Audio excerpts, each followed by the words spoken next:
Hello and welcome to Dana-Farber's live video web chat series. My name is Melanie Graham, and today we're going to be talking with Dr. Geoffrey Oxnard on the latest in lung cancer treatment and research. It is Lung Cancer Awareness Month, so we wanted to make sure that we get the latest information out to you. Dr. Oxnard is a physician with Dana-Farber's Low Center for Thoracic Oncology, and he's also an assistant professor of medicine at Harvard Medical School. If you have a question today for Dr. Oxnard, you can submit it to us a couple of different ways. You can email us at webchats@dfci.harvard.edu, or you can send it to us via Twitter. Send it to Dana-Farber's Twitter handle using the hashtag DFCIWebchats. Dr. Oxnard, thank you so much for joining us today. My pleasure. So we want to kick it off just kind of with some updates. How has lung cancer treatment changed in the last 5 to 10 years? How are patients benefiting today more than they were, a decade ago? I think it's cool that we can even talk about how much it's changed in the past 3 months. The idea that drugs are emerging at a rapid pace now and options are being created for our lung cancer patients. Very exciting. I mean, 10 years ago, a clinical trial would say it doesn't matter what chemo we give to a lung cancer patient, they all have the same outcome. And clinical trials today are much more nuanced about finding the right drug for the right patient, lots of different treatment tools for our patients so that they, even with stage 4 disease, which is generally incurable, they can find a way to live for a long time with their cancer if they just find the right drug that suits their cancer and gets them the right benefit. So I think there's a lot of optimism in lung cancer and a lot of options for patients and a lot of clinical trials and a lot of excitement about new things that might be coming. Patients always ask me, what's my prognosis, doc? And I say, gosh, lung cancer treatment has changed so much today compared to a year ago or a year before that it's even hard to estimate what we're going to be doing in the future. And you just got to sort of keep going and try to stay ahead of the science. Great. So we're going to get into a lot of that new research and new treatments later on. But one of the biggest topics that's out there right now is the idea that you don't have to have smoked to get lung cancer. I think there's a big stigma out there that people talk about, and that really the only risk factor is that you have to have lungs. So we know that lung cancer, the leading cause is smoking, but there are a large number of patients out there who have actually never smoked. So do we know what drives their disease, and how have we developed treatments around that? I think part of the nihilism of 10 years ago, it doesn't matter what you do for lung cancer, the same outcome, was the idea that all lung cancer patients are the same. And what we've learned is, in fact, there's a lot of heterogeneity within that population. Yes, smoking is the risk factor, the most common risk factor for lung cancer, but I like to tell my patients, I know what caused your lung cancer, bad luck. And that's true. And that smoking is one way to get bad luck, and maybe there are other occupational exposures that can give you that bad luck, or maybe it's just bad luck and we don't know. And in some patients, it can just be a simple genetic switch that can cause the lung cancer. And I hate to make it sound like it's out of your control, except to say that we can't pinpoint a cause for everyone. Even when we get rid of smoking, which we know is the most important way to reduce lung cancer incidence worldwide, lung cancer is still going to be out there. Lung cancer in non-smokers is itself the 7th most common cancer worldwide. And so this is its own problem. And appreciating that helps us recognize this heterogeneity, and that, in fact, we may have some kinds of therapies that are more effective in the biology of non-smokers' lung cancer, and other therapies that may be more effective in the biology of smokers' lung cancer. And so we try to get at this nuance. In fact, for all my patients, I try to quantify exactly how much they smoked and how long, because it helps me get insight into possible differences in their underlying biology. Is there any kind of hereditary link with lung cancer? There are a lot of families out there that have gotten lung cancer in multiple relatives. The most common shared characteristic is that all these relatives perhaps smoke cigarettes. And so when you eliminate that environmental cause, is there an additional inherited risk that's apparent aside from perhaps an inherited disposition to smoking? And the answer is yes. There are rare familial syndromes. There's one that I study where you can actually have an inherited EGFR mutation. EGFR mutations, we'll talk about it, is the most common subtype of lung cancer, or the most common genetic subtype that we know how to target. But in terms of inherited risk, there's a really rare inherited gene called EGFR T790M that can lead to familial lung cancer in non-smokers. I don't think it's nowhere near common enough that people should be out there looking for it. But its existence makes us think twice and makes us appreciate that there's more to lung cancer than just smoking. And there may be, in fact, inherited genes we don't appreciate now. And we need to sort of take what we know about the genetic diversity of lung cancer and use that to revisit what causes lung cancer, and maybe we'll find more of these inherited syndromes. And so we have a clinical trial at Dana-Farber studying these families, these rare families, hoping to learn from them and learn things that we can apply otherwise to perhaps non-smoking families with lung cancer. So you mentioned EGFR. Yeah. Can you talk a little bit about EGFR and maybe some of the other genes that might drive some of these diseases? And these genes, when we talk about them, are primarily meaning the cancer's genes, not the Right. family's genes, right? These are cancer genes, and they seem to be signatures that lead to certain kinds of cancers. The oldest signature we've known about is KRAS. KRAS is a very common signature in cancer. It happens in colon cancer, it happens in pancreatic cancer. We don't really have great targeted therapies for KRAS. The next most common is EGFR. We do have targeted therapies for EGFR.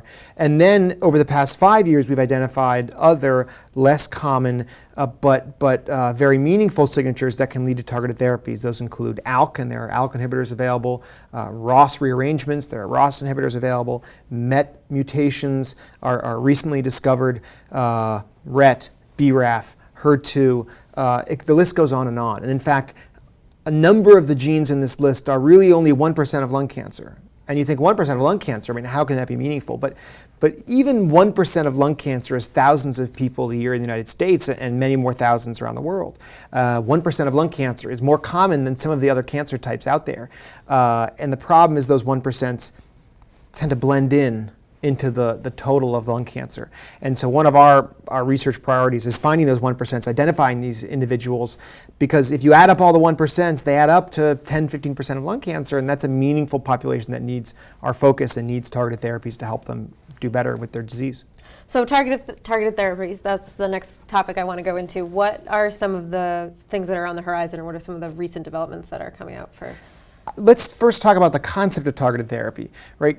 Chemotherapy is the older tool that we use in lung cancer. Chemotherapy is effective. I mean, we know chemotherapy can really work for a lot of different cancer types. It has perhaps more toxicities, especially has cumulative toxicities. It can be hard to be on chemotherapy for a long time, and it's not exactly a smart tool. You kind of give it and cross your fingers, but there's not really a biomarker to tell us who's going to work and who's not. The idea of a targeted therapy is, can we actually figure out a biomarker or signature in the patient's cancer that makes them vulnerable to this smart drug, perhaps milder, more tolerable drug? And the most exciting of these are oral therapies, pills that you take once a day that hit at an innate vulnerability of the cancer and can lead it to melt away reliably. And when I say reliably, I mean 90% of the time you have this vulnerability, you get this pill, and we see a dramatic benefit. And so these pill therapies are now very common in our clinical practice for EGFR, for ALK, for ROS, for BRAF, for MET, and really it's one of the fundamental second tools. I tell my patients, there's a variety of tools we're going to use for your cancer. One of them is going to be chemotherapy. One of them is going to be targeted therapy. One of them might be immunotherapy. We'll talk about that down the line. But if we can find a vulnerability, connect you to a pill therapy, it's another strategy that can perhaps lead to durable and dramatic benefit. One of the neat parts of that is the idea of starting with one pill and going to the next one, putting together targeted therapies against a certain type of cancer. This is done now in prostate cancer, for example, where you don't have just your first hormonal therapy. You now sequence together several hormonal therapies, getting at an underlying vulnerability. And so we're increasingly doing this in lung cancer now too. We have two ALK inhibitors that are FDA approved, a first-line ALK inhibitor, a second-line ALK inhibitor. We have multiple EGFR inhibitors that are approved and others that are now emerging. So you can start with a first drug and then get a second drug that sort of attacks a certain kind of resistance to the first drug, using up the targeted approach before perhaps you need to go back to chemotherapy. Okay, so that actually answered one of my next questions, was whether you can do these in conjunction, or is it one after another? So could you do chemo and then targeted therapy? Do you do them at the same time? How does that work? I think for a lot of patients, we try to check these genetic signatures first. So in my patients who first come in with metastatic non-squamous non-small cell lung cancer, I'll look for EGFR, I'll look for ALK, I'll look for ROS. Those are the sort of the low-hanging fruit. And if I find them within a short time frame, start a pill therapy. But if I can't find them, I might turn to chemotherapy, which is, again, an established regimen that has a proven track record. And while we're doing chemo, dig deeper and look for something else, hoping that I can then switch back to pill-targeted therapy as a second-line agent. Or maybe if I find something that I can't use second-line, even further down the line, I'll look for a clinical trial. And so in that way, I'm going back and forth. And some of my patients who are on an EGFR inhibitor, we need to switch to chemotherapy before we can find them something else. And so these are tools that we use back and forth. I think the important principles there are the standard tools, and those are the tools that are FDA approved and we can use at any time. And there are the clinical trials. And the clinical trials are bonus treatments that fit into that regimen at extra points and maybe get you an extra shot on goal to find a great drug. And so in my patients, if I can find them a clinical trial that's exciting and they're eligible, I generally say go for it, because we can always switch back to standard therapy later. But this clinical trial might only fit your disease right now, and we should take that advantage. So we actually just got a question in asking where radiation therapy fits into all of this. It's a great point. And so I say chemotherapy, targeted therapy, immunotherapy, and local therapy are the four tools I tell my patients about for their cancer. In a patient with early stage lung cancer, just one mass and lymph nodes, local therapy like surgery and radiation is in fact the most important part.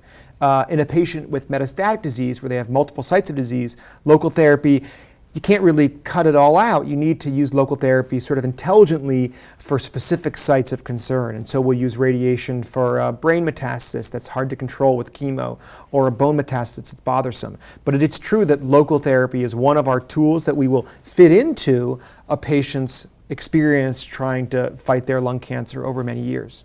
Great. Do you think that all lung cancer patients should be tested for gene mutations? The standard of care today in lung cancer is that in patients with non-squamous non-small cell lung cancer, and so if we talk about lung cancer, the most common type is non-small cell. Small cell is also the second type, a little more aggressive. In non-small cell, there's squamous and non-squamous. Those are sort of three subtypes. All of this genetic targeted therapy has been developed under non-squamous non-small cell lung cancer, and in that disease, it is our standard of care to test for these genetic alterations.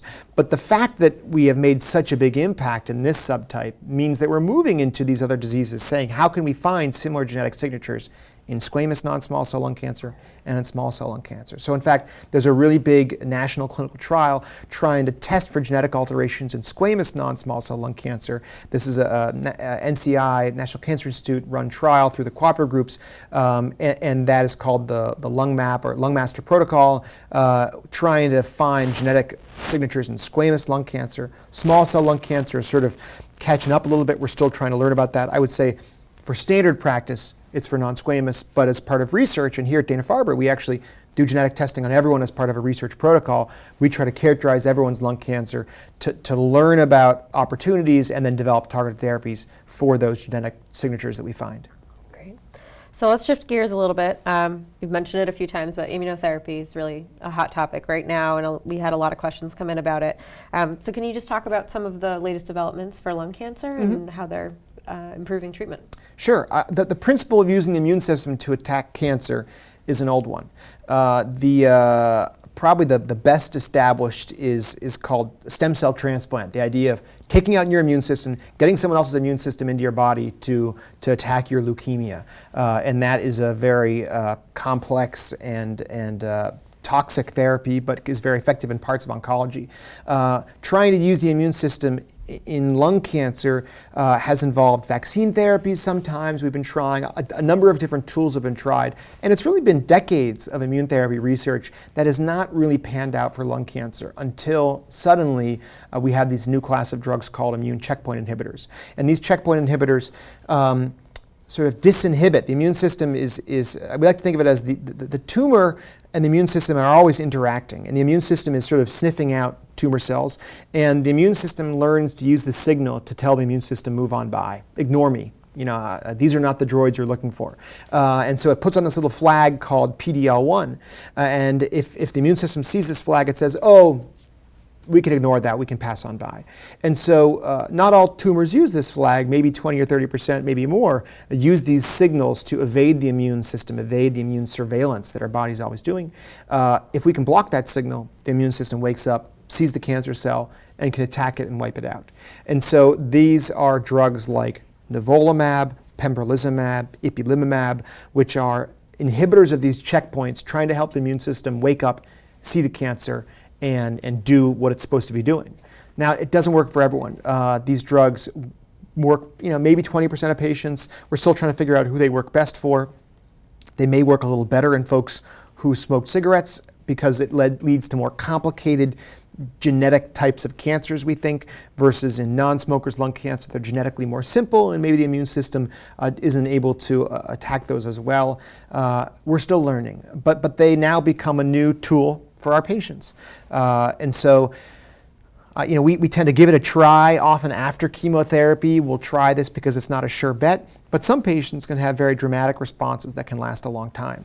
And it's very rewarding to have seen some of these patients who have their cancer sort of melted away. Some patients, in fact, do, after a couple of years being on a drug like this, are now stopping and saying, can I take a break? Maybe from here on in, my immune system will do the job and I don't need treatment. And that's an exciting idea. I would say that we haven't sorted it out yet. We now have a new set of options and a new excitement over how we can do even better and make immune therapy an option for everyone. And so an enormous number of trials are now being developed for a wide range of drugs in lung cancer, trying to make immune therapy one of our fundamental tools along with chemo and targeted therapy. So you mentioned this a bit with smokers versus non-smokers. Are there certain types of lung cancer, like small cell, non-small cell, that work better, or immunotherapy seems to work better on? So as I talked about the three subtypes, non-squamous, non-small cell, squamous, non-small cell, and small cell, immunotherapies currently are available and FDA approved for the two types of non-small cell, squamous and non-squamous, and are under investigation for small cell lung cancer. But I think you will find that these drugs are going to try to find a toehold in every type of cancer. They're being studied in the rarer thoracic malignancies like mesothelioma, and people are talking about it in thymoma. So even the rarest diseases are now getting some attention. Trying to make these drugs available really for everyone is the goal. So we got this question in, sent from a viewer via email.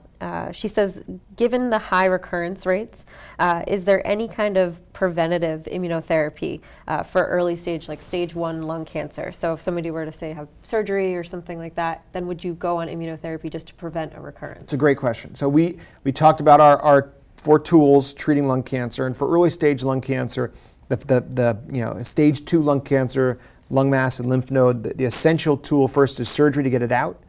And then we use chemotherapy to improve the cure rate. That's standard. It's called adjuvant chemotherapy, trying to eradicate any hidden cancer cells that are left behind.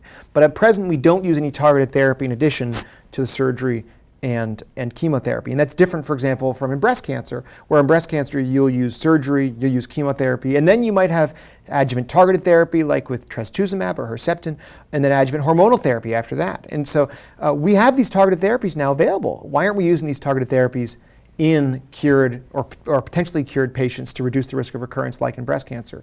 And so I'm actually one of the leads of this trial called the Alchemist trial, another NCI national trial to look at adjuvant targeted therapies in resected lung cancer. So the trial is going to screen thousands of patients, taking their tumor and testing first for those key 2 genetic alterations, EGFR and ALK, that we talked about.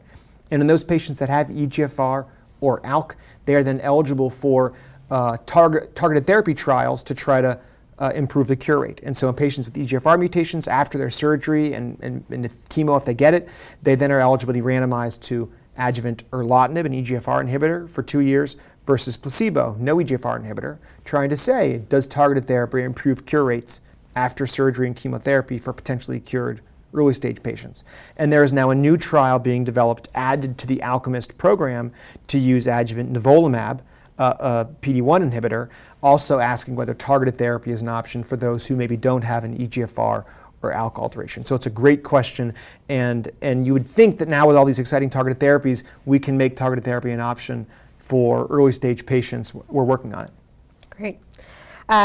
So another new kind of angle for treating, and we talked a little bit, I don't know if you mentioned this before, but you've been leading some clinical development in a technique that would find the genetic abnormalities in patient tumors with a simple blood test. Right. So can you discuss this and kind of how it's leading the way for helping patients? So we've talked about genetic signatures being so important. We haven't talked about how complicated this can be, right? You have to get a biopsy. That biopsy has to be big enough to get to the pathologist, get the DNA out of it, and then run that DNA through a couple tricks to find the alteration. And that can take time. It can take a week for some of the simpler ones. It can take weeks and weeks for a more complicated test like next generation sequencing. And that hunting for a genetic signature is important.